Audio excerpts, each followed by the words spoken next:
Olá, meus queridos leitores, e aí, tudo bem com vocês? Antes de tudo aqui, eu quero te desejar uma feliz Páscoa.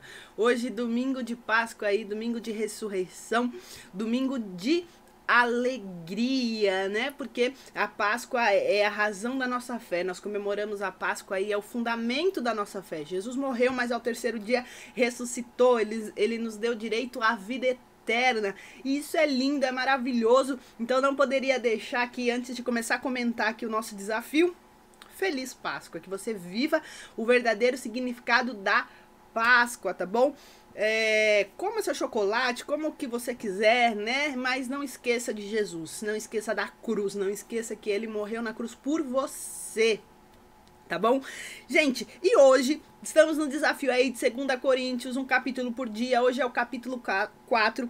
Nesse capítulo, gente, fala sobre a ressurreição de Jesus. Olha que coincidência boa, né? Porque eu nem pensei nisso. Depois eu fiquei pensando, eu falei, nossa, vou começar um desafio, mas vai ter Páscoa no meio, que coisa, né? Mas, meu, deu certinho aqui o negócio. Olha como Deus é bom, né? E aqui no capítulo 4 são 18 versículos. Lembra que eu falei que os capítulos estão menores? E aqui ele fala sobre os tesouros em vasos de barro. Isso é algo muito interessante, né? E aí ele começa a falar aqui que ele...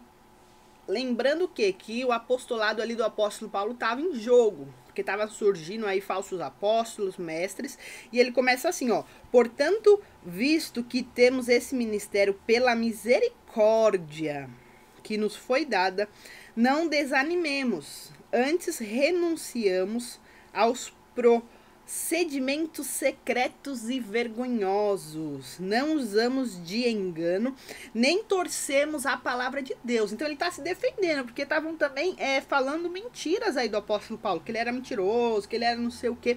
Então, lembra que nessa carta ele está defendendo o apostolado dele. É por isso que ele está falando isso aqui, ó. Não usamos de engano, nem torcemos a palavra de Deus. Ao contrário, mediante a clara exposição da verdade, recomendamos a consciência de todos diante de Deus.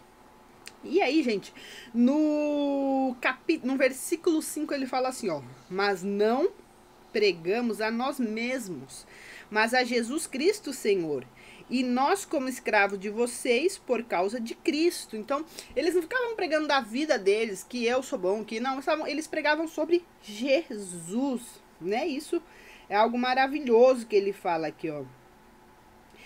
E aí, no 6 ele fala, das trevas resplandece a luz. Onde Jesus chega, né, não tem como ter trevas, porque ele é a luz do mundo.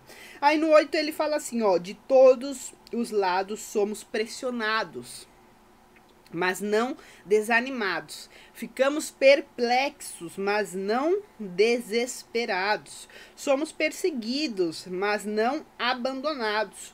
Somos abatidos, mas não destruídos. Não sei se isso está lembrando assim alguma coisa tipo na época de hoje aí com a sua vida. Não sei se você já sentiu o que o apóstolo Paulo tá falando aqui, ó. Volta no 8, gente, ó. Nós somos pressionados, mas não desanimados. Nós podemos ter pressões, mas nós não vamos desanimar, porque nós temos um Jesus.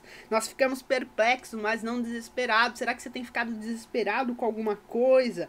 Somos perseguidos, mas nós não somos abandonados. As pessoas podem nos perseguir, mas o Senhor está conosco. Nós podemos estar abatidos, cansados, mas não estamos destruídos.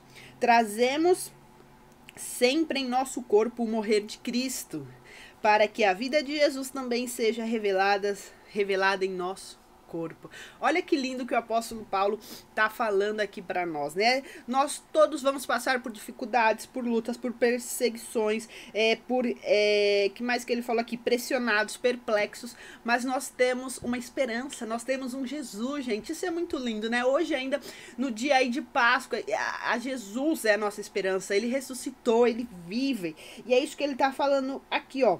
No 12 ele fala: de modo que em nós atua a morte, mas em vocês a vida. Então, eles deixavam o Espírito Santo se manifestar aqui, né? Que eles morriam, né, assim, a vontade deles, o que eles queriam fazer, o que eles queriam falar, para que a vontade de Deus, para que a palavra de Deus fosse exercida, fosse feita. Isso é muito lindo, muito maravilhoso. E aí no 13 fala assim, ó, gente, está escrito, criei, por isso falei.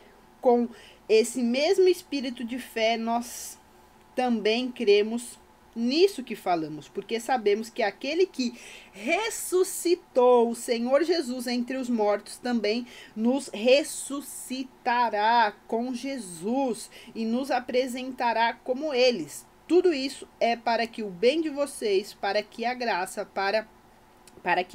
que está alcançando um número cada vez maior de pessoas faça que transborde as ações de graças para a glória de Deus. O mesmo Deus que ressuscitou o Senhor Jesus Cristo é o mesmo Deus que vai nos ressuscitar, gente. Então, essa é a nossa esperança, essa é a nossa fé. Aí ele termina, gente, eu vou ler aqui o 16, o 17 e o 18. Quando você estiver desanimado, quando você estiver triste, leia esses versículos aqui. 2 Coríntios 4, 16 diz assim, ó: por isso não desanimamos. Embora exteriormente estejamos desgastados, interiormente estamos sendo renovados dia após dia. Pois os nossos sofrimentos leves e momentâneos estão produzindo para nós uma glória eterna que pesa mais do que todos eles. Assim, fixemos os olhos não naquilo que vemos, mas no que não vemos.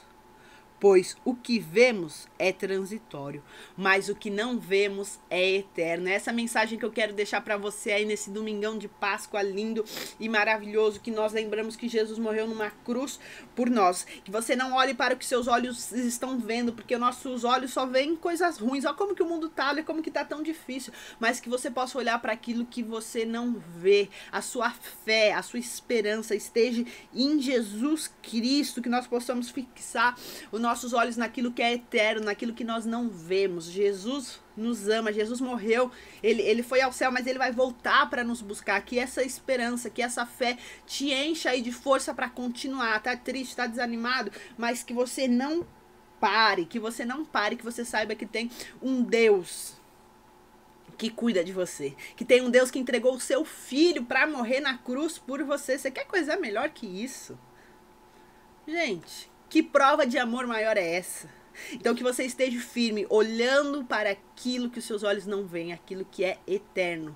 Não olhe para o que seus olhos veem, não fixe na, mas a economia, não, mas a política, não. Não, eu tenho um Jesus, eu tenho um Deus que me ama, que cuida de mim, que está comigo. É isso que você tem que ter no seu coração, tá bom? Um beijão no seu coração e tchau.